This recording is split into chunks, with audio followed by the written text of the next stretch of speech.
Assalamualaikum semua dan selamat datang kembali ke saluran YouTube Raja Nala. Sekilas bicara persoalan, perlukah hak keistimewaan orang Melayu dihapuskan? Persepsi sebahagian etnik bukan Melayu menganggap kedudukan istimewa orang Melayu tidak lagi relevan dan sudah berlalu. Peruntukan yang diberikan kepada orang Melayu dalam perlembagaan adalah kerana hal warga negara orang bukan Melayu pasca kemerdekaan yang dianggap pendatang. Mereka menganggap kewarganegaraan adalah sesuatu yang diberikan secara automatik selepas merdeka. Orang Melayu menganggap peruntukan ini adalah suci dan tidak boleh diganggu-gugat atas alasan ketuhanan Melayu. Sebahagian mereka pula melontarkan persoalan berhemah untuk kajian ke atas peruntukan ini perlu dibuat berdasarkan pencapaian matlamat asal. Apapun persoalannya, masyarakat kini harus bijak menangani isu ini supaya kerukunan dan perpaduan antara kaum di negara ini tetap terjaga. Untuk lebih memahami perkara ini, mari kita selusuri sejarah watan tanah air dan melihat kenapakah hak keistimewaan orang Melayu dalam perlembagaan sering dibangkit dan dipolemikkan. Tonton video ini sampai habis dan sebelum itu tekan butang subscribe jika belum dan tekan butang loceng untuk mendapatkan notifikasi video-video menarik yang terkini dari kami. Selamat menonton. Konsep persamaan yang dipelopori di bawah slogan Malaysian Malaysia menganggap berlaku diskriminasi dan layanan tidak adil hasil dari penggunaan perkara 153 serta perkara-perkara lain yang berkait dengan kedudukan istimewa orang Melayu dalam peruntukan perlembagaan. Peruntukan keistimewaan orang Melayu bukan sahaja setakat dalam perkara 153 tetapi juga terangkum dalam perkara-perkara lain yang disebut. Hal ini menunjukkan kedudukan orang Melayu dilindungi oleh Perlembagaan Persekutuan Malaysia dan mempunyai kedudukan istimewa berbanding etnik lain. Antara tahun 1946 hingga 1948, 11 buah negeri membentuk tanah jajahan British yang dipanggil Malayan Union. Malayan Union ditentang hebat oleh orang-orang Melayu kerana dilihat menghapuskan kedudukan Raja-Raja Melayu. Disebabkan bantahan Raja-Raja, Undang Yang 4 Negeri Sembilan serta orang-orang Melayu yang dipimpin oleh Datuk Onn Jaafar, Malayan Union dibubarkan dan diganti dengan Persekutuan Tanah Melayu. Perjanjian Persekutuan Tanah Melayu telah ditandatangani oleh 9 Raja-Raja Melayu beserta Undang Berempat Negeri Sembilan pada 21 Januari 1948. Perjanjian ini penting kerana ia memansuhkan pelaksanaan Malayan Union dan menyatukan negeri-negeri Melayu dalam sebuah persekutuan untuk pertama kalinya dan kedudukan Raja-Raja Melayu juga telah dikembalikan. Perlembagaan persekutuan digubal dan dibentuk. Kesanggupan dan kesediaan orang Melayu menerima orang Cina dan India dijadikan salah satu prasyarat British memberi kemerdekaan kepada tanah Melayu. Sebagai timbal balik kerana kesanggupan dan kesediaan apa yang disifatkan sebagai pengorbanan orang Melayu itu, perlembagaan memberikan peruntukan khas kepada orang Melayu dalam bentuk hak istimewa dan ini dimaktubkan dalam perkara 153, perkara 8F, perkara 89 dan 90 serta jadual ke-13 dalam Perlembagaan Persekutuan Tanah Melayu.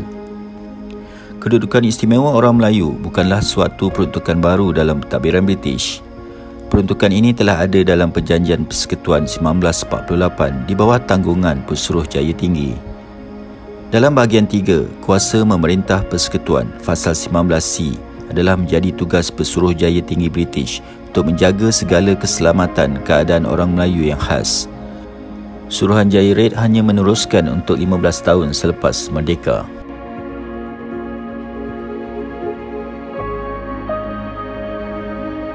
Perkara 153 adalah peruntukan mengenai perkadaran jawatan dalam perkhidmatan awam, biasiswa dana siswa dan keistimewaan pendidikan atau latihan yang seumpamanya atau kemudahan khas lain yang diberikan atau diadakan oleh kerajaan persekutuan dan permit atau lesen dikehendaki oleh Undang-Undang Persekutuan bagi mengendalikan apa-apa pertukangan atau perniagaan.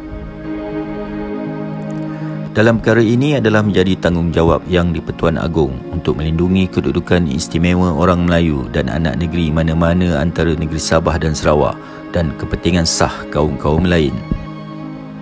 Tujuan peruntukan keistimewaan orang Melayu diadakan adalah untuk memulihkan kemiskinan dan kemunduran bangsa Melayu serta mengimbangi kedudukan orang Melayu dengan etnik lain, khususnya dari segi pencapaian pejabat awam, pendidikan dan ekonomi. Hal ini telah termaktub dalam perlembagaan dan telah dilaksanakan sejak merdeka lagi. Jika dilihat data statistik yang dikeluarkan oleh kerajaan atau badan-badan yang diiktiraf kerajaan, peratusan golongan profesional mengikut kaum yang berdaftar, peratusan orang Melayu dilihat makin meningkat.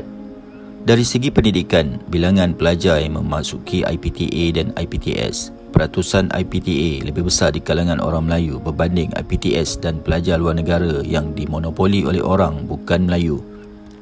Bilangan pelajar Melayu yang sedikit sama ada di IPTS atau di luar negara berpunca daripada kos pendidikan yang tinggi dan ini tidak mampu ditampung oleh sebahagian orang Melayu kerana kekangan kewangan dan faktor kemiskinan. Adalah wajar penggunaan perkara 153 ini diteruskan dalam bidang pendidikan bagi mengatasi ketidakseimbangan bilangan pelajar di IPTA dan IPTS serta pelajar di luar negara melalui penggunaan sistem kuota dan beasiswa. Dari segi ekonomi dan kemiskinan pula, walaupun kadar kemiskinan orang Melayu telah jauh menurun, tetapi masih lagi ketinggalan di belakang etnik bukan Melayu. Jurang pendapatan antara etnik mengikut nisbah juga semakin baik. Walaupun orang Melayu diberi perlindungan dan hak istimewa dalam bidang ekonomi, keadaan orang Melayu tidak banyak berubah. Meskipun kini sudah ramai lahir usahawan Melayu yang menjalankan berbagai perniagaan besar dan jutawan Melayu, tetapi bilangan ini tidak menyeluruh. Kejayaan segelintir orang Melayu dalam perniagaan tidak boleh dianggap sebagai mewakili kejayaan orang Melayu keseluruhannya dalam bidang ekonomi. Pemberian rizab permit dan tender perniagaan kepada orang Melayu tertentu hanya akan menjauhkan lagi jurang perbezaan di antara yang kaya dan yang miskin.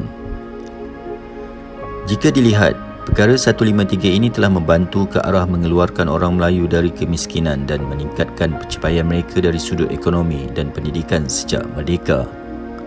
Namun, peratusan pemilikan kekayaan negara bagi orang Melayu tidak banyak berubah dan gagal mencapai matlamat 30% dalam kekayaan negara. Tanah Rizab Melayu adalah merupakan satu hak istimewa orang Melayu. Sebelum merdeka tidak ada satu sekatan bagi kerajaan negeri hendak mewujudkan satu kawasan Tanah Rizab Melayu. Selepas merdeka, setiap Tanah Rizab Melayu hendaklah diluluskan oleh undang-undang.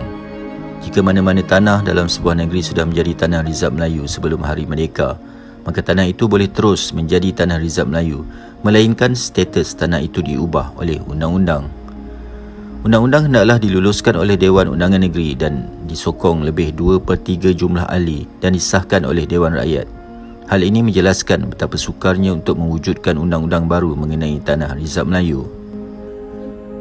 Kajian telah dibuat dan tahun ini hanya kurang 12% daripada 12.8 juta hektar keseluruhan Tanah Rizab Melayu di Semenanjung dimiliki penuh oleh orang Melayu dan selebihnya dikuasai oleh orang bukan Melayu. Ia berlaku kerana tanah rizab yang telah diambil atas dasar pembangunan tidak diganti dengan tanah lain atau dengan nilai yang setara dengannya.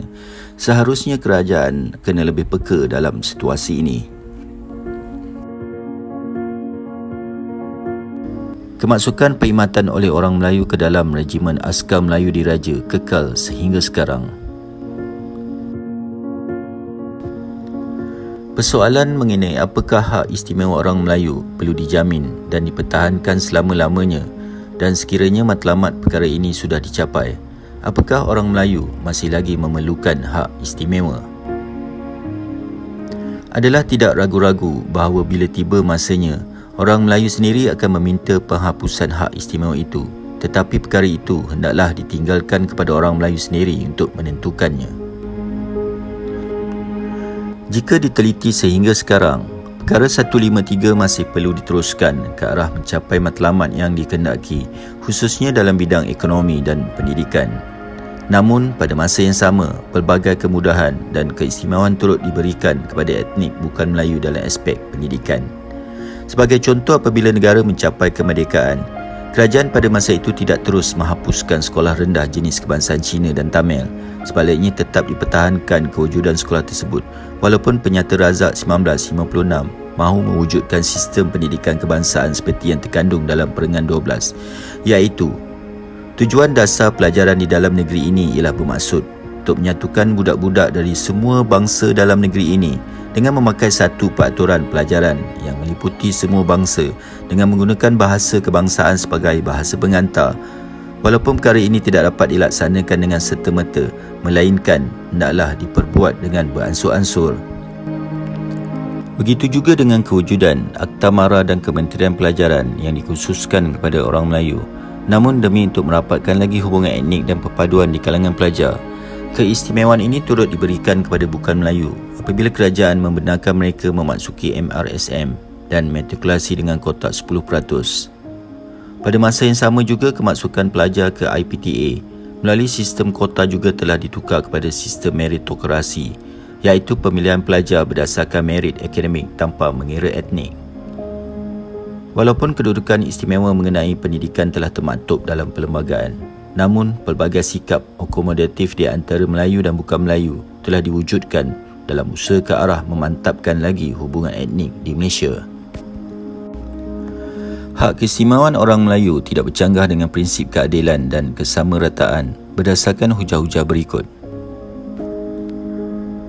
Walaupun orang Melayu mendapat keistimewaan seperti yang termaktub dalam perlembagaan, namun tidak melalui rampasan harta orang bukan Melayu, sebaliknya mendapatkan daripada tambahan kepada ekonomi keseluruhan. Pelaksanaan terhadap keistimewaan orang Melayu adalah tanpa menjejaskan kedudukan ekonomi dan pendidikan serta politik orang bukan Melayu. Malah dalam sektor ekonomi dan pendidikan, pencapaian mereka adalah lebih baik daripada orang Melayu. Kedudukan istimewa orang Melayu adalah sesuatu yang telah wujud sebelum merdeka dan dimasukkan kembali apabila perlembagaan digubal. Perkara ini adalah hasil daripada persetujuan yang telah dicapai melalui perundingan antara etnik atau dikenali sebagai kontrak sosial. Persoalannya, adakah hak keistimewaan orang Melayu perlu dihapus atau tidak? Ibarat tuan tanah yang menyewakan tanah kepada penyewa, mana mungkin tanah warisan turun-temurun diberikan kepada penyewa begitu sahaja. Kewujudan Yang di-Pertuan Agong dalam perlembagaan bersama Majlis Raja-Raja Melayu adalah benteng terakhir melindungi kedudukan istimewa orang Melayu dan anak negeri Sabah dan Sarawak serta kepentingan sah kaum lain. Terima kasih kerana menonton video kami sampai habis. Jika ada sebarang pertanyaan dan pandangan, sila komen dalam ruangan komen. Assalamualaikum dan salam sejahtera.